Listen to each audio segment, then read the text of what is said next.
man je suis pas un militant de Pastef et je ne suis pas là pour me défendre Sonko. Bassirou Diomaye, je pense que c'est une personne très avisée bu mën a xam lan lay teg fan lay teg communication mais quand Maître Wade dit que Ousmane Sonko dafa def négligence. dafa def erreur de par manque d'expérience, prudence, faiblesse. man loolu dama ciy kontaan xam nga lu tax ma ciy kontaan. Ça me renseigne sur peut-être Ousmane Sonko avec juste benn nit la avec sa naïveté qui veut conquérir un pays qui n'a pas de suspicion xam nga nit soo xamul tappale doo préparé wu bu nit di waajal tappale sa kaw. donc un état dañ ko war a blesser entre les mains d'une personne naïve lu nga bëgg a wax caat. non quand je parle de naïveté c'est que jariñ sans calcul laa la wax déglu ma écoute-moi très bien dama ne la ku ñaaw njort dafa fekk ne moom jubut ci ay mbiram. il faut que nga comprendre dama ne la man tey su fekkee damay ñëw. mais pour diriger aussi tout un peuple aussi il faut nga ñaaw njort. mais bàyyi ma ñëw jàpp. man bu fekkente ne fépp dama fa gis théorie du complot c'est parce que man comploteur laa xam nga la situation de Macky Sall elle est très claire Macky Sall tey bu ñu nekkoon ci benn situation dañu naan kii c'est un récidiviste il est coutumier des faits ndax Idrissa Seck jiñ na ko fi ne moom moo ko dëggaloon ndëgg sërëx à l'époque ñëpp seetaan nañ la vidéo ñëpp xam nañ moo ko defal Karim moo ko defal Khalifa ñëpp xam nañ ne moo ko defal képp koo xam ne yaa ngi politique fii ci mim réew tout le monde le sait donc moom kaam clair la mais Sonko sénégalais simple la man je ne sais pas de défendre ay salle de massage wala autre chose nee naa la loolu dossier ay avocat mun nañ ko défendre seen bopp mun nañ ko layal seen bopp man dama jàpp ne su fekkee ne Abdoulaye Wade def ko ne yow tu es naïf bu fekkee def ko ne amoo expérience politique mais expérience en quoi la ko wax amoo ko mooy expérience en complot loolu laa la wax ne la loolu au moins man xam naa ne kon kenn kii. non je pense pas expérience en. mais noonu laa ko déggee. mais expérience en homme d'État. non déedéet. en homme d'État waxul loolu. je pense que maître Abdoulaye Wade foofu lay waxee. non je suis désolé maître Abdoulaye Wade def ko ne amoo expérience da nga def négligence loolu kese la wax ku neex nga yokk ca yeneen moo yoo bëgg man moo ya ma ca yokk mooy ne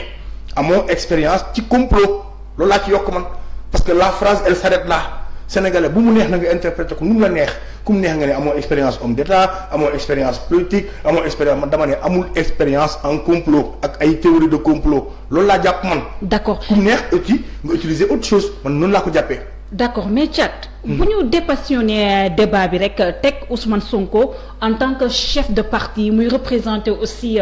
un projet de société bu am solo surtout par rapport ak l'excellent espoir bi nga xam ne jeunesse sénégalais yi nga xam ne sénégalaise bi nga xam ne mu nekk un peu partout. diaspora ak même ceux qui sont dans l'intérieur du pays ñu ngi koy nourrir autour de sa personne est-ce que loolu ne serait pas ça rek waroon na tax ba mu jëlee yooyu menace entre guillemets nga xam ne Bassirou Diomaye Faye wax na ko wala moom sax étalé na ko lors de sa conférence de presse mu xool si ñi ñooñu gën a prudent aussi. oui mais prudence ci lan par exemple bu fekkente ne c'est avéré que day dem foofu pour faju pourquoi muy prudent man comme par exemple waruma dem hôpital kon Ousmane Sonko bu demee hôpital daan teg pour faju il est en danger. mais suite bi kii doon hôpital non même ma ñëw mais dama ne la bu fekkente ne son intention c'est d'aller se soigner. ba keroog ñu établir que ne loolu mënut nekk wala loolu amut parce que il a posé des papiers sur la table c'est pour sa défense ba keroog ñu établir que ne la ko fay yóbbu du loolu mais pour man bu fekkee damay dem fenn pour faju ñu naa ma moytul fi ngay fajoo mais man du ma leen faale parce que damay faju ji bu dee leneen moom fa yóbbu loolu leneen la mais je veux juste dire par là que ne bu ñu la avertir ne la y a un complot sur toi y a des trucs que l'on prépare ci yow mais mënoo xam fan lay ñëwee quand les defkat buy def suy préparé pour ñëw. sa biir kër ngay toog mais Bassirou Diomaye Faye a justement dit que alerté woon ne ko par rapport à ce salon de massage bii mu doon. bon loolu xaw ma Bassirou bon loolu ñoom peut-être ils pourront s'expliquer là-dessus parce que man yëguma loolu. xaw ma loolu mais li ma xam ba xam ko daal mooy ne su nekkee ne day dem ci salle boobu pour faju man de su ma doon dem benn salle pour faju ñu ne ma bàyyi salle bi ngay fajoo te ma fay gis sama bopp parce que maa ngi faju ji wér damay continuer di fa dem lu ma fa fekk ma xam ne maa ko gar lu ma fa góobee gar ko parce que damay dem ma faju ji. maintenant kan moo am. njëgum tappale loolu rek ça résume et ça renseigne sur beaucoup de choses tey aujourd'hui tey boo toogee ñu ne la fii ngay dem di fa fajoo jee gars yi xam nañ ne yaa ngi dem fii vous pensez que Ousmane Sonko xamul ne les gens le surveillent pour man loolu c'est en sa faveur à Ousmane Sonko parce que quand il sait que lui mooy l'opposant le plus farouche et qu'il est suivi par les radars il est suivi par les renseignements généraux il est suivi lépp lu mu def dañ koy topp di ko seetantal muy dem benn bërëb kon jàpp naa ne bërëb boobu defi fa lu ñàkk fayda parce que bu fekkente ne xam na ne fii nii moom bu fa duggee def fa lu ñàkk fayda mooy ça il court à sa perte kooku je ne pense pas qu'il puisse prendre ce risque là avec tout ce qu'il incarne aujourd'hui bu fekkente ne loolu c'est une erreur fatale et loolu duñ ko baal ñun Sénégal moo tax nous voulons que cette histoire egg ba au bout pour que ñu xam fan la vérité bi nekk loolu ñun dañ ko souhaiter parce que dañu bëgg a xam en réalité qu'est-ce qui s'est passé ñun bëgg nañ ko xam mais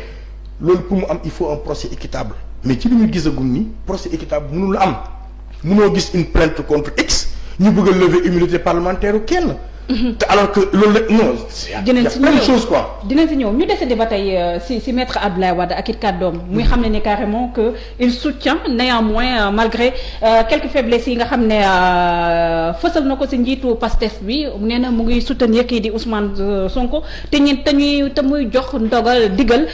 député bi pour bu ñu rek bokk si ñi nga xam ne ñooy lever li nga xam ne mooy immunité parlementaire mais dafa am ñoo xam ne dañ ci am beneen lecture politique buñ ci def. dañoo jàpp ne kii di président Macky Abdoulaye Wade dafa sax mel ni kuy enfoncer kii nga xam ne mooy Ousmane Sonko. ba Wade il fait de la politique boo ko gisee mooy je profite des situations pour placer wu damier la jeu d'échec la chaque individu profite d'une situation ou des failles de l'autre pour mën a teg ay pions il est dans son rôle d'opposant man bon nee nga d'aucuns l'ont interprété comme ça mais d'autres mën nañ ko interpréter autrement xam nga interprétation moom boo ko xasee ba indi rek mooy ku ne na nga ko xalaatee la man je veux qu'on m'arrête sur un fait mooy que ne il a demandé à ses députés de ne pas voter la loi loolu c'est très positif ça va peser sur la balance parce que je pense que député PDS yi noo mun ci wax xaw nañ am nuñ toll j'ai vu que Malick Gakou aussi tu vois ak ñeneen xëy na loolu mais avant nga yegg sax ci mbirum leve kii lu Wade wax les députés du PDS mais d'abord est-ce que une plainte contre X am nga droit yow lever ci immunité parlementaire quelque si loolu laa bëgg ñu ñëw déjà Adji Sarr moom Ousmane Sonko la porte plainte ñëpp xam ne Ousmane Sonko la porte plainte léegi ñu gis ne carrément le procureur change mbir bi def ko plainte contre X donc cette levée d'immunité parlementaire est-ce que mën nañu wax ne c'est légal? Non, c'est illégal. Parce que X n'existe pas à l'Assemblée nationale tamit. C'est illégal d'abord pourquoi s'empresser de récupérer le dossier ci gendarmerie gendarmerie mi ngi def liggéeyam nañ ko bàyyi mu démanteler lépp li xew enquête préliminaire parewul nga récupérer le dossier instruire ko comme juge ça veut dire que yaa am na lu lëndëm quoi loolu yëpp moom moo tax ñëpp jóg ne non attends ku ndóbbi ni rey sa maam nga boo gisee lu ñëw daw et c'est ça qui a alerté les Sénégalais bu nekkoon dafa yem ci gendarmerie ñuy l'enquête di l'enquête kon ni nga ni xëy na sax tey man jàpp naa ne mbir mi leer na man jàpp naa la parce que gendarmerie quand même loolu la mënti waxal ils sont forts et très forts même le passé nous l'a démontré maintenant quand l'État utilise notre appareil maintenant pour mën a jël benn mbir soit il cherche à étouffer un truc loolu benn option la soit il cherche à trouver beneen parade pour mën a génn ci pour une issue la ñuy seet encore une fois et li ci gën a grave man tey ji ñun en tant que mouvement citoyen nous allons même essayer de voir comment faire pour déposer une plainte contre la séquestration de Adji Sarr parce que pour ñun Adji Sarr aujourd'hui elle est séquestrée par les comploteurs elle est séquestrée cette fille-là elle vit pas dañ ko nëbb dañ ko denc kenn xamul fu mu nekk. mais si Adji Sarr boobu laa bëgg ñu ñëw sax balaa ñuy ko parce que yaa ko wax balaa ñuy ñëw ba tey desandi ci assemblée nationale à lever immunité parlementaire bi mais ñu bëri dañoo jàpp ne yéen waa Y'en a marre wala sax ñi nga xam ne ñoo féetoo ci kujje politique ci kii bi ci société civile da ngeen a penché wu trop ci côté Ousmane Sonko. te mbir mi dafa opposer deux Sénégalais. donc yéen ñi nga xam ne da ngeen di ooyee seen bopp Y'en a marre nekkal fi peuple sénégalais donc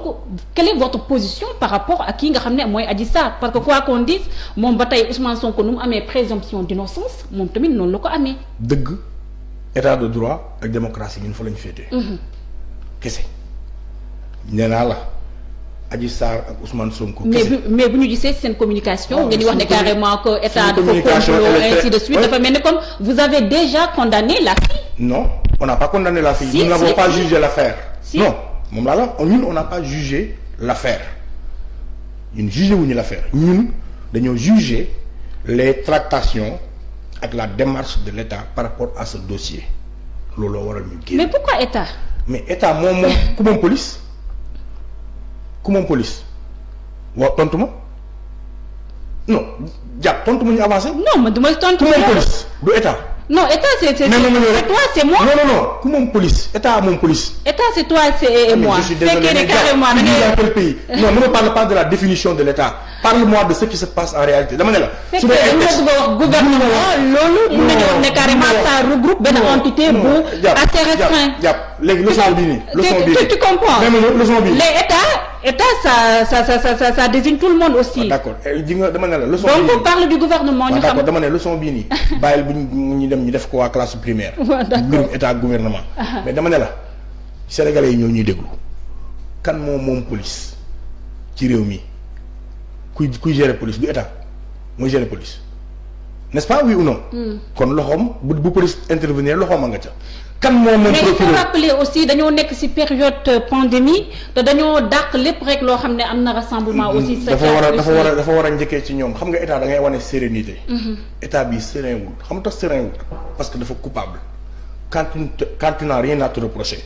donc il faut pas dire état tu dis gouvernement. oui gouvernement bi mooy assurer aujourd'hui la continuité je suis désolé. non boo waxee état gouvernement da ngay dugg ci amalgame bi. gouvernement bi mooy assurer la continuité de l'état aujourd'hui c'est le gouvernement de Macky Sall qui assure la continuité de l'état aujourd'hui quand même bu ñu taxaw ci ay mots tamit s'il vous plaît ñu avancer dama ne la nguuru Macky Sall boog bu la neexee comme loolu moo la gënal nguuru Macky Sall bu fekkoon amul lenn lu muy reprocher boppam procédure yii mu def ak ni mu ko entamé ni mu ko doxalee du ko doxalee noonu na bàyyi police mu liggéeyam jël procureur encore une fois de plus nga xam ne Macky mooy procureur du Sénégal Macky mooy président mooy procureur donc moom procureur Macky moo des jël dossier bi jox ko juge 8e cabinet mais pour lan ci l'enquête boo xam ne yàggagul ndaw su porté plainte Modou Ndiaye nga dindi Modou Ndiaye bi def fa X mais yow aussi tamit loolu moom xanaa kon léegi ñoom c'est l'état qui désigne même le coupable état Macky Sall moom mooy désigner moom kan mooy coupable bi ci dossier bi ñoom ndaw si nee na man Modou Ndiaye moo ma violé mais ñoom nee nañ ko Modou Ndiaye violé loolu X moo la violé c'est-à-dire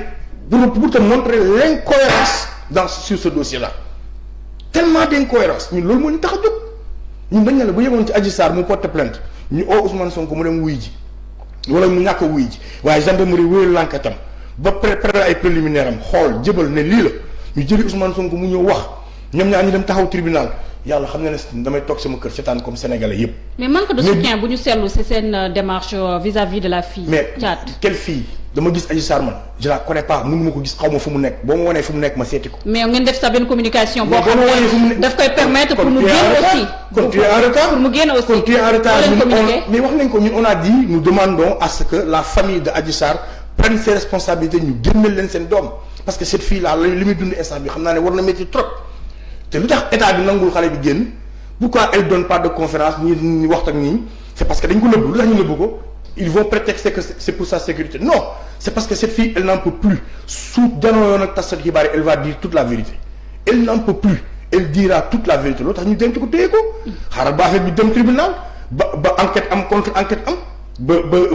avocat yi taxaw ak moom vous allez voir. parce que c'est encore un enfant elle a besoin de. waaw mais un enfant duñ ko dugal duñ ko cité ci ay affaires yu demee nii il faut arrêter avec ça sénégalais yi bu la ñu sonal la cette affaire da c'est un enfant du def li muy def il faut qu'on arrête non attends je n'accable pas la fille. mais vous êtes en train de la condamner. non vous êtes en train de la condamner. je suis désolé. non xaaral ma toll nii yaa ngi def jugement de valeur sur la fille. non attends un enfant du liggéey ci salle de massage il faut qu'on arrête bàyyi leen di wax c'est une xale la non je suis désolé xale du liggéey ci salle de massage. le soir elle est encore jeune. oui elle est encore jeune mais du xale elle est encore jeune mais du xale le truc médical le dossier médical. du yéen ñi nga xam ne yéen a nekk ci société civile. dama ne la le dossier médical prendre en compte dimension psychologique de cet enfant aussi. pourquoi le dossier médical mu ne y a pas eu de viol y a même pas eu de rapport sexuel y a même pas eu de sperme c'est ça que le dossier médical a révélé oui ou non donc la fille man moo ko défendre parce que ce qu'elle raconte sur la table ce qu'elle a posé sur la table est monté de toutes pièces et que dara du ci dëgg quand toi-même ton dossier médical dit que amoo benn mbir buy wane ne def nga rapport sexuel amul benn buy wane ne man ñu am na fa amul fenn fi ñu wane ne brutalisé nañ la fa nii nga viol répétitif yoo xamante ni musoo koo yóoxu musoo koo jooy amul témoin nit ki envoyé waat la message ne la maa ngi ñëw man dinaa lay violer di la envoyé message naan la maa ngi ñëw nga may xaar non soyons sérieux quoi soyons sérieux donc il faut que lumière soit faite sur cette affaire maintenant ñun nag li ñu ci ñor man li ma la wax nii ça c'est Thiat bi nga xamante ni moom moo tudd Omar nekk simple citoyen sénégalais moom moo wax sa version maintenant Thiat bi nga xam ne Y'en a marre la bokk muy une structure de la société civile li ko intéressé aujourd'hui mooy que suñu démocratie bu ñu ko salfaañee mooy que Macky Sall arrête de traquer les opposants mooy que Macky Sall arrête d'utiliser suñu ay forces de l'ordre suñu système juridique suñu ay institutions suñu ay nangam pour di noot ay opposants ñun loolu la ñu wax ni moo tax duñ ko d'accord voilà loolu moo ñu yëkkati le reste suñu yoon nekku ci duñu militant Sonko duñu sympathisant Sonko wala autre chose ñoom ils font bien leur travail ñu ngi koy wane bu baax a baax ci internet bi ak ci mbedd bi mag yi xam na ci dara mais li ma bëgg wax boo wax la ko mooy ne ñun société civile li ñu ñor mooy dëgg bi jib et que ku nekk respecter les droits de chacun et que aujourd'hui les droits de Sonko sont bafoués amuñu droit tëj ko bunkeriser ko ci ay ab koñ ne doo ko ni ko doo génn ñi koy seet si sax ñu ne ay aujourd'hui yow umpale nga les gens de Sonko sont traqués partout la police est en train de les traquer ñu leen di jàpp fekk leen si ay kër yi fekk leen ci ay conférence de presse di leen jàpp mais si l'État n'a rien à se reprocher. Mais qu'est-ce qu'ils ont fait? Qu'est-ce qu'on leur reproche? Qu'est-ce qu'ils ont fait? waxal qu'est-ce qu'ils ont fait? Je sais pas xanaa état du ñëw rek di fekk ma toog di def sama liggéey mu may jàpp quand même. jàpp la jël sa téléphone fouillé ko xool laaj la ay question bàyyi la nga dem loo def Karim Xrum Xax jàppuñ ko démb ne parce que nee nañ solul masque. port de masque. buntu këram muy génn yore masque am ci poche am di ko waaj a sol ñu ne ko yow soloo masque il faut que les gens arrêtent. Fatima Meng dem di yóbbu añ Cap Manuel ñu jàpp ko te bokk frappe loolu yëfu loolu xelu na nit kuy def conférence de presse ñëw fekk ko fu muy waxee ci conférence de presse bi nga jàpp ko na sax bu mu neex la nga bàyyiwaat les jeunes yi non mais attends il faut qu'on arrête quoi état si amuloon dara lu muy reproché boppam du démarché nii mu démarché il faut que nit ñi wax dëgg. nañu bàyyi li ñu nekkee ils sont en train de brûler ce pays